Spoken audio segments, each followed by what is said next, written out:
YouTube, welcome sinners. My name is Sonara, and today we're going to be talking about what is the endgame like in Tera in 2022.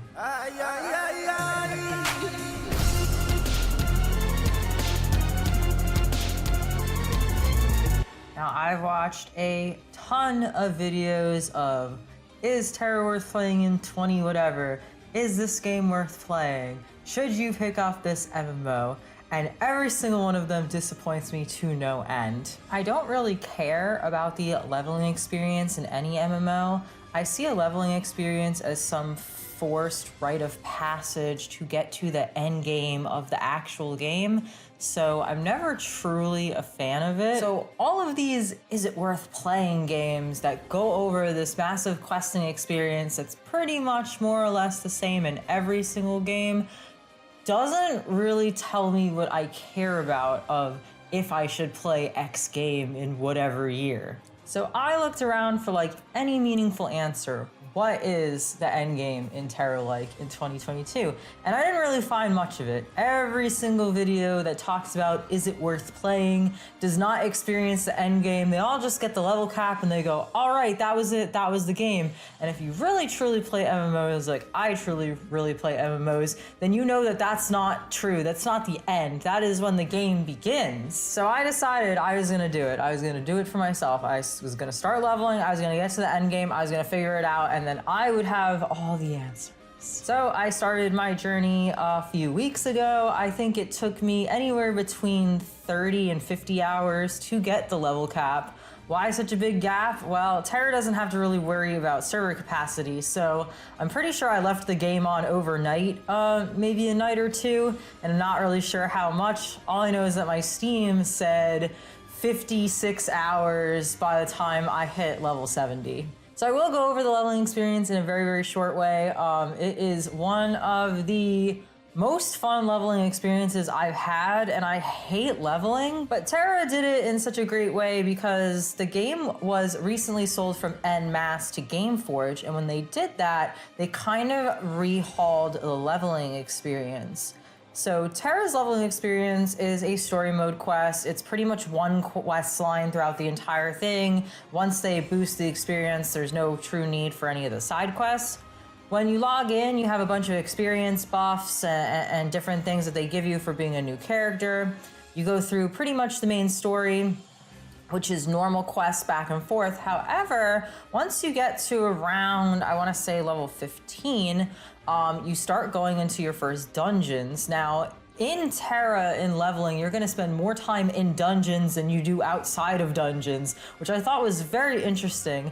And with the transfer from en masse to Gameforge, they made solo versions of all the dungeons, so you're doing them by yourself. And that is way more fun than it sounds, because the dungeons, the layouts are gigantic, but there are arrows on the ground so you never get lost, which is great because they're just low-level dungeons anyways. You're not doing much exploring, and to be honest, you know you just want to level and get out. But the absolutely gargantuan bosses in these dungeons that you're fighting by yourself are just really super cool. I recorded so many just gigantic bosses that it's just me by myself and dodging out of area effects and not getting hit. And you know, I don't know if it was because I leveled a tank class that some of these monsters took a really long time to drop, but some of them felt pretty challenging. And I was enchanting and gemming my gear throughout the leveling experience. That's kind of a big deal, otherwise you'll fall behind. So if you're gonna be leveling in Tera, don't forget to do that. Maybe I'll make a leveling guide in the future. And truly the only downside about this leveling experience is that was at about level 63, which the leveling cap was 1 to 55, I'm pretty sure. And then I think it increased to 60 or 65, and then it went to 70. So the current level cap in Tera is 70. But at about 63, I ran out of the story mode quest and I was confused on how I was going to get level 70.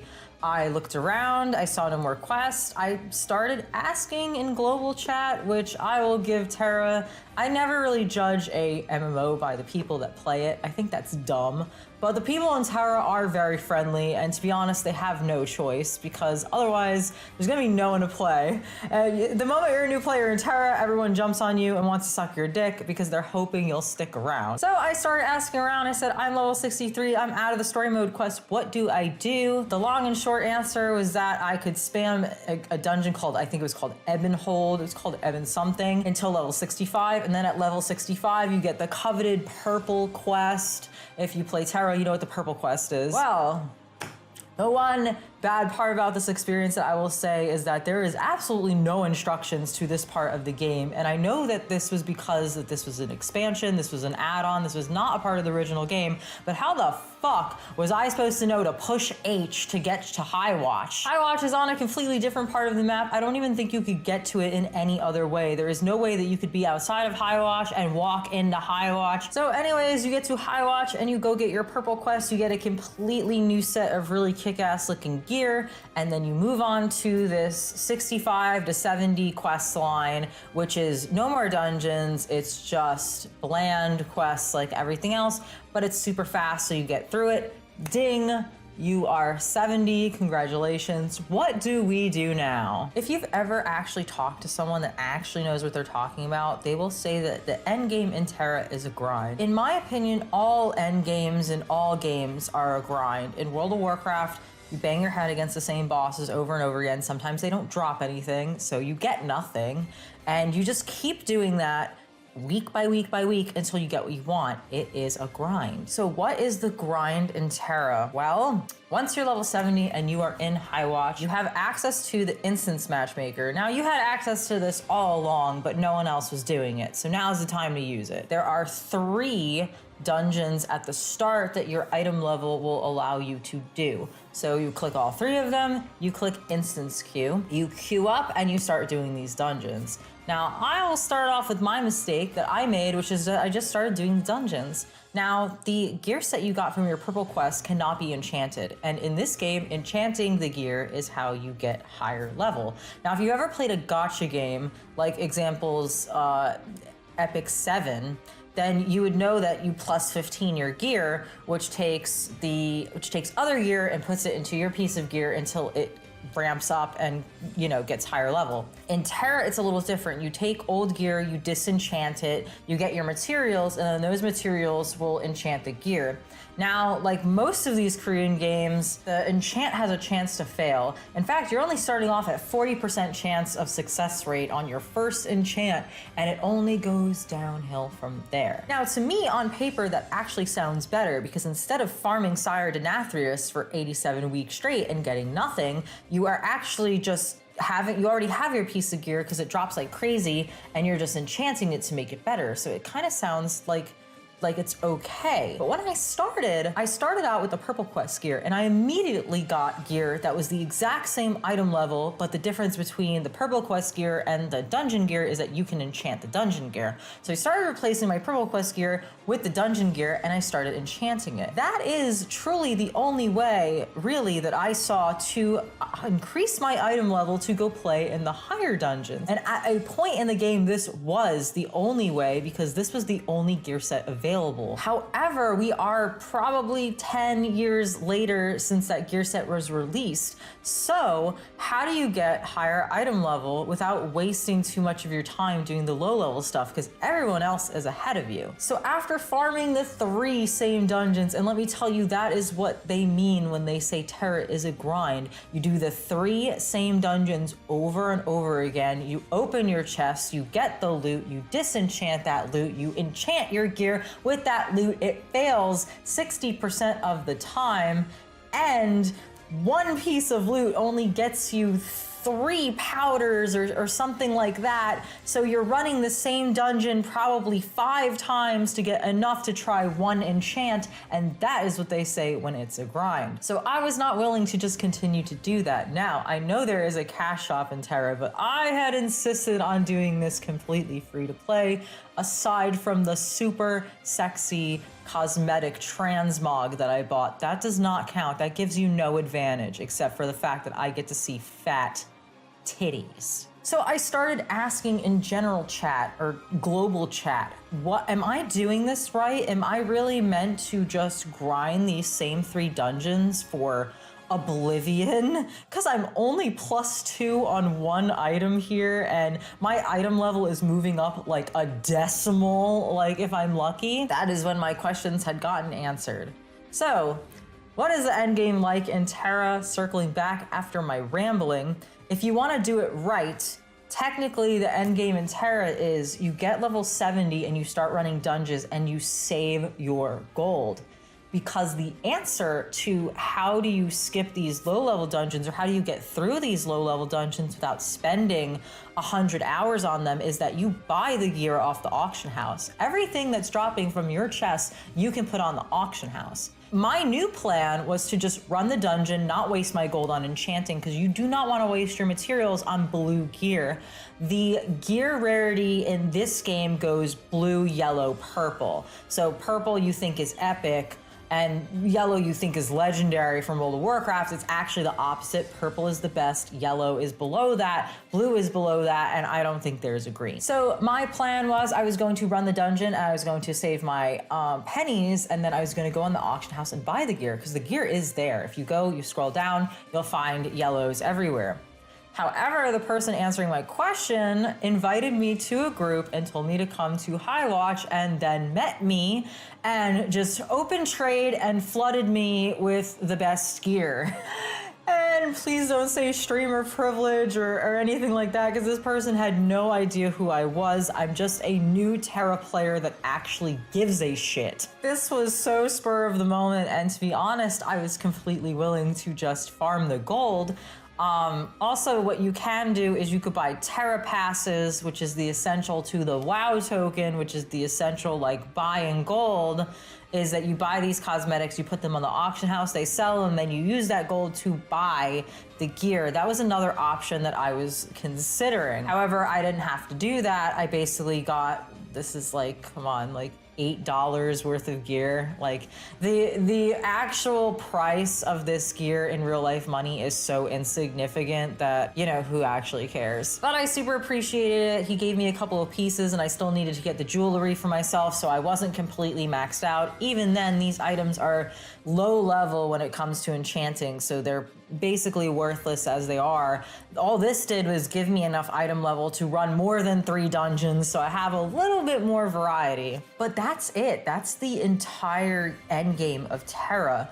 The endgame of Tera is do the dungeon, get the gear at its base level, which will always drop for you, put it on, do the dungeon again, get another copy of that same item you put on, disenchant it, X5 to enchant the gear +1.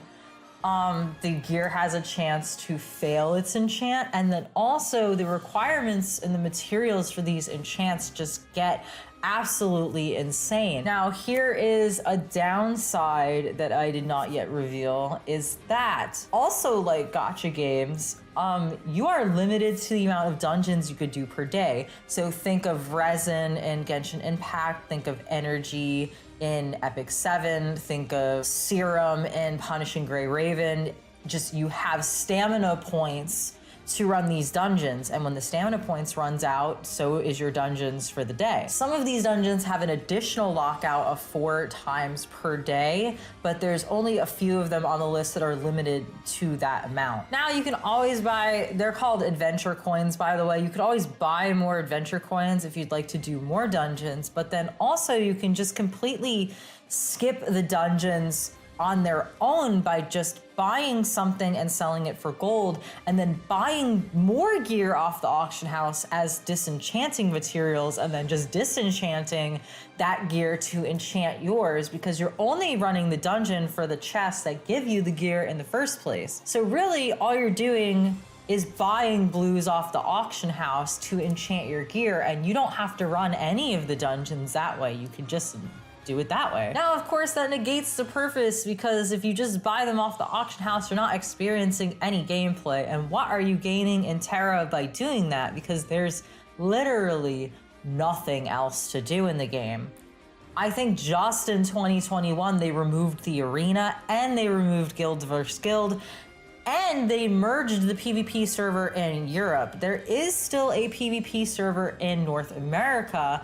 However, I had started on it because I thought it would be funny if I ever saw a person and just kill them. But, you know, everyone told me that it was the most low population server, that you'd probably not find any queues for anything there. But let me tell you the pleasant surprise of Tera, because when someone says it's a dead game, I think of two things. A, the developers are no longer updating the game, and B, you'll never find another 2-3 people to do anything with. Both of these things are untrue when talking about Tera. The game receives regular updates like every 1 to 2 months, even if they're small. What they do is the dungeon list that you have, they rotate like 5 of them out every 2 or 3 months and give you new ones with refreshed bosses. I'm pretty sure new mechanics, and in a month, we're getting an entirely new set of gear. We know this because the game comes out in Korea first, and then the rest of us wait for it. Also, I have absolutely zero problem finding dungeons. I thought it would be next. I really thought when I played Tera, my expectation was I would get to 70, I would try to run a dungeon and it would not happen, and then that would be it. I leveled and that's it. However, it takes me maybe 2 minutes to find a dungeon queue, and although I am a tank class, I'm so garbage in gear that I'm just queuing as DPS because the boss one-shots me. So I'm not a needed class, I'm not a healer, I'm just a regular DPS. Now in World of Warcraft, a DPS queue can take like 30 minutes sometimes, but in Tera, it is taking me between 2 and 10 minutes to find dungeons. It's really not hard. So overall, although Tera is a really low population game and they've removed a lot of features from the game, and they'll probably never add a new feature to the game, I would not say it's a entirely dead game. It is an extremely low population game with very friendly people and just amazing gameplay. If you've heard about Tera, you've heard about the combat system. I will sound like a broken record to tell you that it is absolutely excellent. In Tera, you feel like a badass and a slut if you so choose, and I choose. My entire ass cheek is out on one of my characters. It is excellent. They don't make games like this anymore, and it is sad. Also, you could see this big titty boss with her thong cheeks in my face, and I'm just so happy every time I get in this dungeon. If you play Tera and you play on Valak, then I think you will have no trouble finding people to play with or things to do. There's an additional quest that I'm following after I got the level cap. However, the monsters were near impossible for me to kill. At least it took me 20 minutes to kill one giant rhino guy, and he didn't even drop the quest item I needed.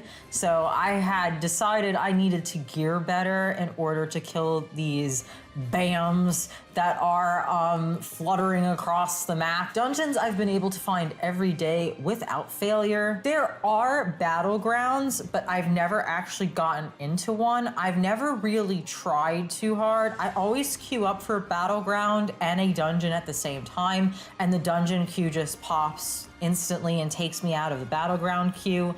But from what I'm told, they do happen, but the downside with the battlegrounds in Tera is that you cannot queue with friends in a group. You have to queue up separately. So if you want to play with a friend, 9 times out of 10, you're probably going to be on opposite sides. But the long and short of it is, what is the end game in Tera? The end game in Tera is continuously running the same set of 10-ish dungeons over and over and over again to get multiple copies of the gear that you're already wearing, to disenchant that gear and use that gear to enchant your gear +1 up to +15, with a 60 to 80% chance to fail that enchant and having to do it all over again.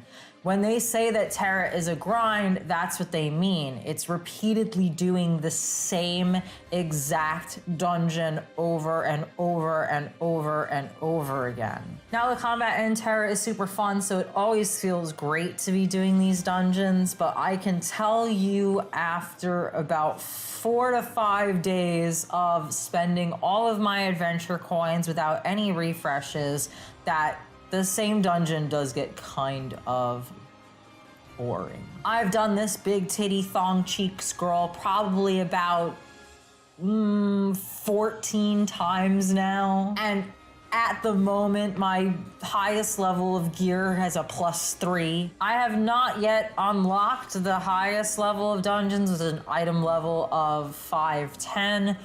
But if I spent money, I very easily could, since I'm getting so burnt out on just doing the same dungeon over and over again.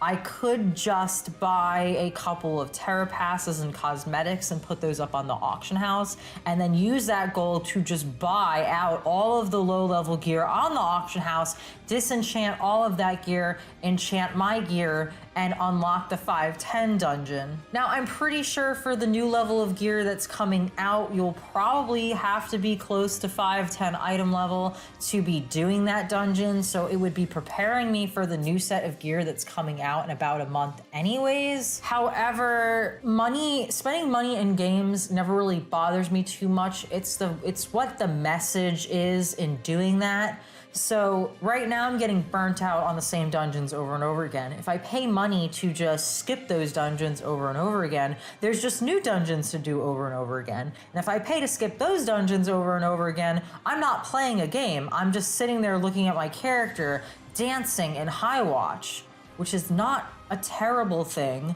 but still. However, I can say that overall my experience in Tera has been overwhelmingly a pleasant surprise. I did not expect the leveling experience to be anywhere near as fun as it was, and I certainly did not expect to be able to just run dungeons all day. I didn't think there was enough people for that. So while I can't speak for other regions or other servers, I can speak for my server. If you want to play on, I think it's pronounced Valak on North America, you will have no problem finding people to answer your questions, no problem to find friendly faces to help you out in, and no problem to run the endgame dungeons at all. So when people say, is Tera worth playing in X year, and they give you some bullshit about if you like action combat and you want to play a dead game, then sure. I hope that I have at least given you some more meaningful information on your question of if you should play Tera in X year. At the time of this recording, it is January 1st, and there is literally nothing else to do. All MMOs suck, so if you're looking for a super fast action combat with titties and butt cheeks out, cool AF bosses, and really nice cosmetics, I see no reason why Tera won't at least absorb a little bit of your time between the leveling experience and your daily dungeons. You can very well just log on, smash 5 bosses, and go do something else if you so desire. As for me, I leveled a warrior as my first choice because I wanted to tank, and now I am leveling a Valkyrie because it just looks super sweet. Now, I don't usually do alts in games, so that should tell you something about Tera's leveling experience, that it was honestly fun enough and not annoying enough for me to level an alt. So sinners, that's it for this video. If you liked the video, please subscribe, smash the like button, and I'll see you on the next one.